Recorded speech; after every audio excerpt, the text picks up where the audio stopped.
నమస్తే, welcome to యోయోటి. ప్రస్తుతం మనం ధర్నా చౌక్ లోను. ఇక్కడ బీజేపీ ఆధ్వర్యంలో కూడా భారీ ఎత్తున ధర్నా అయితే జరుగుతూ ఉంది. సో ఇక్కడికి హైదరాబాద్ బాధితులు కూడా చాలా మంది రావడం జరిగింది. గత కొన్ని రోజుల్లో కూడా మూసీ రివర్ చుట్టుపక్కల ఉన్న వాళ్ళందరూ కూడా భయభ్రాంతులకు అయితే గురైతా ఉన్నారు. సో అమ్మ, ఎక్కడి నుంచి వచ్చారు, ఏంది మీ ప్రాబ్లం ఏంది, ఎక్కడి నుంచి?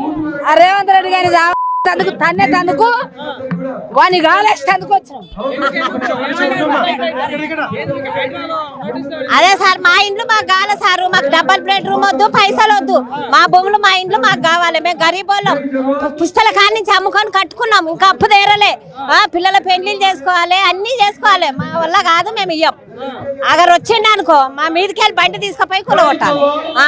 ఏమంటున్నారు వచ్చిన అధికారులు? ఏమంటున్నారు? కూలగొడతామంటుర్రు.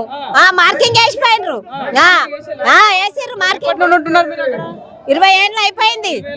20 ఏళ్ళు అయిపోయింది. నీళ్లు లేవు, కరెంటు లేదు. 3-4 ఏళ్ళ సంది ఉన్నాం అట్లా. అక్రమంగా కట్టుకున్నారని చెప్పేసి లేదు లేదు, చూసుకొని మా దగ్గర పేపర్లు లేవా? పట్టభూమి బాధ్యత, పట్టభూమి కొనుక్కున్నాం మేము. ప్రభుత్వానికి ఏం చెప్తావు మరి? ఏం చెప్పేది లేదు, మాది మాకే కావాలి. ఎవరు ఏం చెప్పినా, ఆయన దిగి వచ్చినా మా భూములు మాకు కావాలి, మా ఇంట్లో మాకే కావాలి. మేము దౌర్జన్యం చేసి గుడిసెలు వేసుకోలే. గవర్నమెంట్ భూమి మేము ఉండలే, మేము పట్ట భూమి పైసా పోసి కొనుక్కున్నాం. మాకు కావాలి. ఇక్కడ పరిస్థితి సార్, చెప్పండి సార్, ఏం చెప్తారు సార్ మీరు? ఏం చెప్తారు సార్, ఏం చెప్తారు? ఇక్కడ ప్రజలందరూ ఆగ్రహం వ్యక్తం చేస్తా ఉన్నారు ఈ ప్రభుత్వం మీద. ఒక పక్క ప్రజాపాలన అంటా ఉంది. ఏం చెప్తారు సార్? రేవంత్ రెడ్డి ప్రభుత్వం, రేవంత్ రెడ్డి గెలిచిందే రైతుల ఓట్లతోటి, నిరుద్యోగుల ఓట్లతోటి, సామాన్య ప్రజల ఓట్లతోటి. కానీ గెలిచిన తర్వాత 6 గ్యారెంటీలు ఇస్తా అని చెప్పి మోసం చేసిండు. దాంతోపాటుగా రైతులకి రుణమాఫీ అని చెప్పి, తర్వాత 15,000 రూపాయలు సంవత్సరానికి ఇస్తా అని చెప్పి దాంట్లో ఫెయిల్ అయిపోయిండు. అదేవిధంగా ఆయన ఇంకొక రైతు కూలీలకు 12,000 రూపాయలు ఇస్తున్నాడు, అక్కడ కూడా పోయింది. తర్వాత ఇప్పటికీ 6 గ్యారెంటీల్లో 13 అంశాలు ఉంటే 5 అంశాలు మాత్రం టచ్ చేసి, ఇంకా 8 అంశాలు అట్లాగే ఉన్నాయి.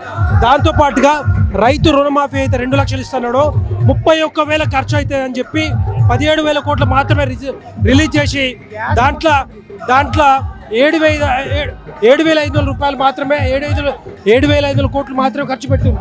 ఇట్లా ఏ విధంగా అంటే రైతులని నిండా నిలువున ముంచుతున్నారు. అదేవిధంగా రోజు హైడ్రామ్ అనుకుంటూ డ్రామాలు వేసుకుంటూ ఎంతసేపు ఉన్నా కూడా రైతులను పట్టించుకోకుండా, రైతుల హామీలు పట్టించుకోకుండా, రైతులకు కావాల్సిన వసతులు పట్టించుకోకుండా నిండా నిలువన ముంచుతున్నాడు రేవంత్ రెడ్డి.